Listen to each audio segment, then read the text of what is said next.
വിളക്കുമരം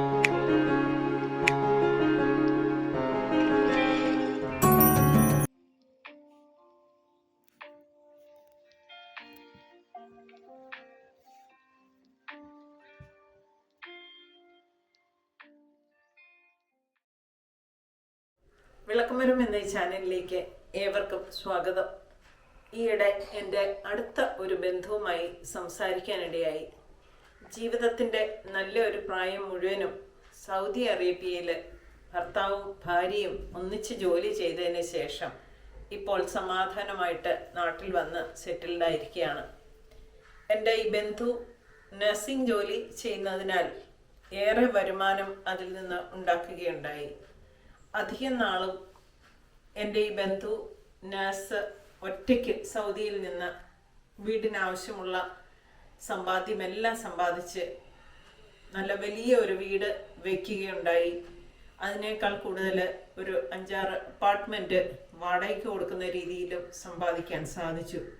മാത്രമല്ല 2 മക്കളുള്ളവർക്ക് ഇന്ത്യയിൽ ഏറ്റവും കൂടുതൽ നല്ല വിദ്യാഭ്യാസം കൊടുക്കുന്ന ആ ലെവലിൽ 2 കുഞ്ഞുങ്ങളും പഠിക്കാനുമിടയായി.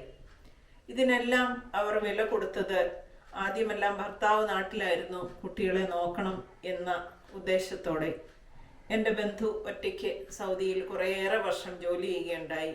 1-2 വർഷം കൂടുമ്പോൾ ഒന്ന് നാട്ടിൽ വന്ന് 1 മാസത്തോളം നിൽക്കും, തിരിച്ചു പോകും. ഇതായിരുന്നു അവരുടെ വർഷങ്ങളായുള്ള പതിവ്.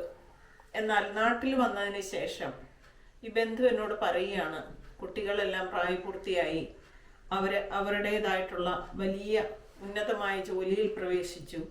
ഇപ്പോൾ ആരും തന്നെ വീട്ടിലേക്ക് വരാറില്ല. വൃദ്ധരായ ഭർത്താവും ഭാര്യയും വീട്ടിൽ കഴിയുന്നു.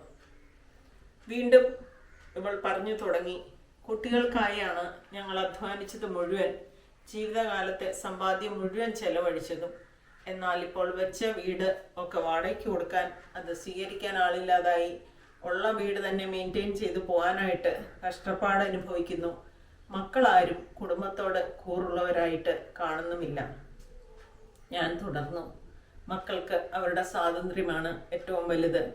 വീണ്ടും വിദേശ രാജ്യങ്ങളിലേക്ക് ചേക്കേറാനായിട്ട് കുഞ്ഞുങ്ങൾ ശ്രമിച്ചുകൊണ്ടിരിക്കുകയാണ്. അവരും അവരുടെ കുഞ്ഞുങ്ങളുമായി അന്യനാടുകളിലേക്ക് ചേക്കേറുമ്പോൾ വൃദ്ധരായ മാതാപിതാക്കൾ ആ ജീവനാന്തകാലത്തെ സമ്പാദ്യവുമായി ഒറ്റയ്ക്ക് നാട്ടിൽ കഴിയുന്ന അവസ്ഥയാണ്.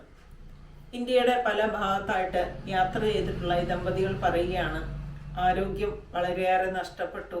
സ്ഥിരമായ കഴുത്തുവേദന, നടുവേദന, ഇതെല്ലാം ആയ കാലത്ത് അമിതമായി അധ്വാനിച്ചതിനാൽ ഇപ്പം സ്വന്തമായിരിക്കുകയാണ്. ഈ വയ്യാഴികളുടെ ഇടയിൽ സമ്പാദിച്ചതെല്ലാം വെറുതെ ആയി പോയല്ലോ എന്നുള്ള ചിന്തയിൽ കണ്ണ് നിറഞ്ഞ് തുറന്ന് സംസാരിക്കുന്ന എൻ്റെ ബന്ധുവിനോട് ഞാൻ ചോദിച്ചു, ചെറുപ്പകാലത്ത് നഷ്ടപ്പെട്ട കാര്യങ്ങൾ എന്തൊക്കെയാണ്? അപ്പോൾ ആ ബന്ധു പറയുകയാണ്, വളരെയധികം വിവാഹങ്ങളിൽ പങ്കെടുക്കാൻ സാധിച്ചില്ല. ബന്ധുക്കളിൽ പലരും മരിച്ചപ്പോൾ ആ ബോഡി ഒന്ന് അവസാനമായിട്ട് കാണാൻ പോലും സാധിച്ചില്ല. പല ആഗ്രഹങ്ങളും ഉള്ളിലൊതുക്കിയാണ് ഈ ഒരു സമയം വരെ എത്തിച്ചേർന്നത്. ഞാൻ പറയാൻ തുടങ്ങി, ഇനിയുള്ള കാലം ഒന്നിച്ച് ഇഷ്ടമുള്ള കാര്യങ്ങളെല്ലാം ചെയ്ത് മുന്നോട്ട് പോകാനായിട്ട് ശ്രമിക്കുക. പക്ഷേ ഈ ബന്ധുവിനോട് പറഞ്ഞു, ഏതെങ്കിലും ഒരു വീഡിയോ ചെയ്യുമ്പം പറയണം, അമിതമായി അധ്വാനിക്കുന്നതൊന്നും അതിനെല്ലാം ശേഷം പ്രയോജനപ്പെടുകയില്ല എന്നതാണ് ഞങ്ങളുടെ ജീവിതത്തിൽ നിന്ന് ഉൾക്കൊണ്ട പാഠങ്ങൾ. പ്രിയപ്പെട്ടവരെ, ഒരുപാട് ആളുകൾ ജീവിതത്തിൻ്റെ സായാഹ്ന അവസ്ഥയിൽ ഇതുപോലെ പരിതപിക്കാറുണ്ട്. ഒരു പരിധിയിലപ്പുറം കുടുംബത്തിന് വേണ്ടിയിട്ട് അധ്വാനിച്ചാൽ അതൊന്നും അവസാനം പ്രയോജനകരമായി തീരുകയില്ല എന്ന് മനസ്സിലാക്കി ചെറുപ്പകാലത്ത് നന്നായിട്ട് ജീവിക്കാൻ ഏവർക്കും പ്രചോദനം നൽകുന്ന, സമാന രീതിയിൽ വിഷമം അനുഭവിക്കുന്ന ഒരുപാട് ആളുകൾക്ക് ഏകദേശം ഒരു ആറ്റ് തണുപ്പ് കിട്ടുന്ന ഒരു സെഷനായി ഇത് മാറട്ടെ. ആദ്യമായാണ് നിങ്ങൾ ഈ ചാനൽ കാണുന്നതെങ്കിൽ ഇതൊന്ന് സബ്സ്ക്രൈബ് ചെയ്യാനും നിങ്ങളുടെ നിർദ്ദേശങ്ങളും അഭിപ്രായങ്ങളും രേഖപ്പെടുത്താനും ശ്രമിക്കുമല്ലോ. നന്ദി.